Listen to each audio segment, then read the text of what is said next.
Okay പറഞ്ഞ select ആവുകയാണെങ്കിൽ ഇവിടുന്ന് ഇൻഫോം ചെയ്യും. Okay sir, thank U.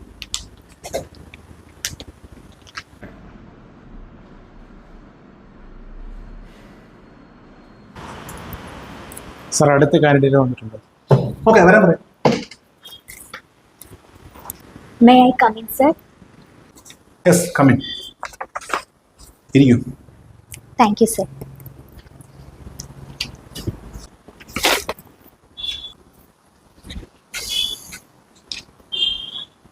Revathi. അതെ സർ. രേവതിയുടെ ക്വാളിഫിക്കേഷൻ ഒക്കെ ഓക്കെയാണ്, പക്ഷെ എക്സ്പീരിയൻസ് അതൊരു പ്രശ്നമാണല്ലോ.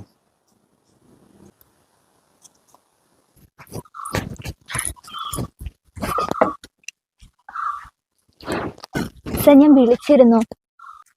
ഓ രേവതി അല്ലേ? അതെ. സംസാരിക്കാൻ അങ്ങോട്ട്. രേവതി, ഞാൻ പറഞ്ഞു വന്നത് സെന്റിമെന്റ്സിലൊന്നും അങ്ങേര് വീടില്ല.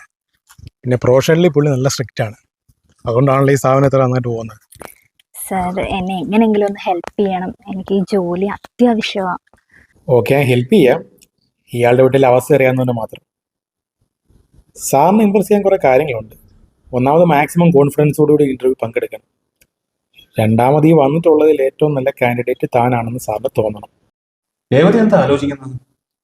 സർ എക്സ്പീരിയൻസ് ഇല്ല എന്നുള്ളത് ശരി തന്നെയുള്ള കാര്യമാണ്. പക്ഷേ സർ ഇപ്പം എനിക്കൊരു ഓപ്പർച്യൂണിറ്റി തരുവാണെന്നുണ്ടെങ്കിൽ എൻ്റെ മാക്സിമം ഞാൻ ഈ കമ്പനിക്ക് വേണ്ടിയിട്ട് ചെയ്യും. അതേപോലെ തന്നെ നമ്മുടെ സൈറ്റ് നോക്കിയിട്ടും ആർട്ടിക്കിൾസ് ഒക്കെ നോക്കിയിട്ടും ഓൾമോസ്റ്റ് എനിക്ക് ഈ കമ്പനിയെ പറ്റിയിട്ട് ഒരു ഐഡിയ ഉണ്ട്. അപ്പോൾ കാര്യങ്ങൾ ഏറെക്കുറെ മനസ്സിലായി കാണുമല്ലോ. അനാഥ കുട്ടികളുടെ റീഹാബിലിറ്റേഷനുമായി ബന്ധപ്പെട്ട് പ്രവർത്തിക്കുന്ന ഒരു NGO ആണ് നമ്മുടേത്. അപ്പൊ ഇവിടെ സാലറി അല്ല, സർവീസ് ആണ് പ്രധാനം. സാലറി തരില്ല എന്നല്ല അതിനർത്ഥം. സാലറി ഒക്കെ പക്കയായിരിക്കും, പക്ഷെ നമ്മളെ കൊണ്ട് ഈ സമൂഹത്തിൽ എന്തെല്ലാം മാറ്റങ്ങൾ കൊണ്ടുവരാൻ പറ്റും അതിനായിരിക്കണം ഇമ്പോർട്ടൻസ്. മനസ്സിലായോ? അതായത് ഞാൻ പറഞ്ഞു വന്നത്, യാത്രകൾ ചെയ്യേണ്ടി വരും, കുട്ടികളെ കെയർ ചെയ്യേണ്ടി വരും, ചിലപ്പോൾ കയ്യിൽ നിന്ന് ക്യാഷ് ചിലവാക്കേണ്ടി വരും. അതിനൊക്കെ രേവതി ഓക്കെ ആണോ?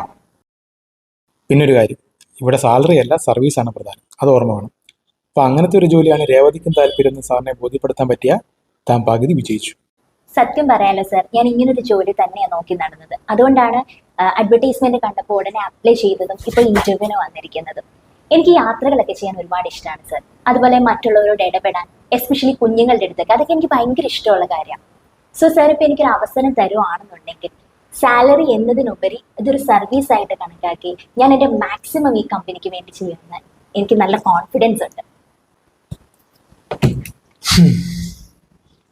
ഓക്കെ രേവതി, സെലക്ട് ആവുകയാണെങ്കിൽ ഇവിടെ ഇൻഫോം ചെയ്യും. സെലക്ട് ആകും എന്നുള്ളൊരു വിശ്വാസത്തോടു കൂടിയാണ് സർ ഞാൻ പോകുന്നത്. Thank you sir, thank you for your valuable time.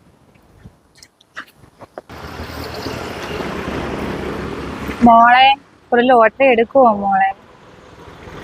വീട്ടിലെ ബുദ്ധിമുട്ടും പ്രയാസവും കൊണ്ട് ഒരു ടിക്കറ്റ് പോലും വിറ്റു പോയിട്ടില്ല. എനിക്ക് 2 പെൺമക്കളാണ്. ഒരു ടിക്കറ്റ് എടുക്കും.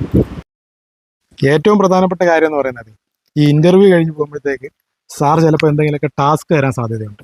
അതായത് ഇയാൾ ഇന്റർവ്യൂ കഴിഞ്ഞ് പോകുന്ന സമയത്ത് ആരെങ്കിലും സഹായം ചോദിച്ചൊക്കെ അടുത്ത് വരാം. അപ്പൊ അതങ്ങ് ചെയ്തു കൊടുത്തേക്കണം.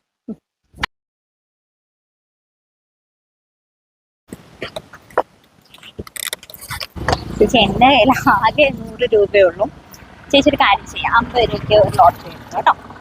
ലോട്ടറി എടുക്കും മോളെ, ഇതിൽ ഏതാണെന്ന് വെച്ചാൽ ഞാനിങ്ങനെ ലോട്ടറി ഒന്നും എടുക്കാറില്ല ചേച്ചി. ഇപ്പൊ ചേച്ചിക്ക് വേണ്ടിയിട്ടാണ് ലോട്ടറി എടുക്കുന്നത്. ചേച്ചി തന്നെ ഒരെണ്ണം ഇങ്ങനെ എടുത്തു തന്നാൽ മതി.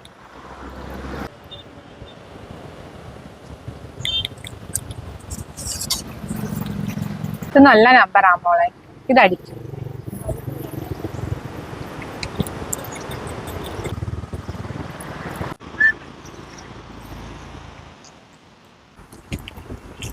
മോളെ എന്തിനെന്താ മോളെ, കഞ്ഞിയും പോലും കുടിച്ചില്ല, ഒന്നും കഴിച്ചില്ല മോളെ. അച്ഛാ ഇനി എന്റെ കയ്യിൽ 50 രൂപയേ ഉള്ളൂ.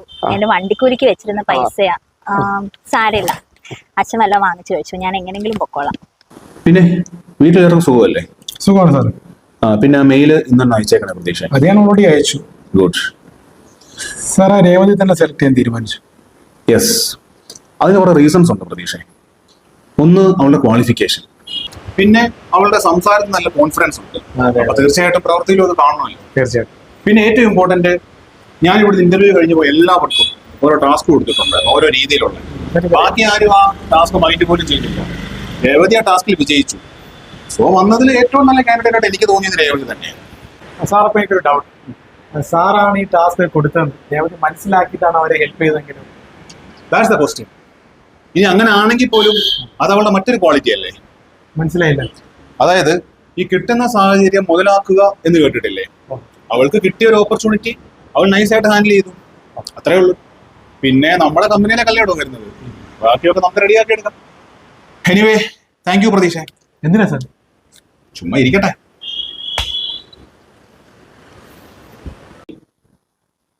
എങ്ങനെ ഒരു ജോലിക്ക് വേണ്ടി തന്നെയാണ് ജീവിതത്തിൽ ആദ്യമായി മറ്റുള്ളവരെ സഹായിച്ചത്. പക്ഷേ വല്ലാത്തൊരു സന്തോഷം, എന്തോ ഒരു സ്പാർക്ക് മനസ്സിൽ വീണതുപോലെ.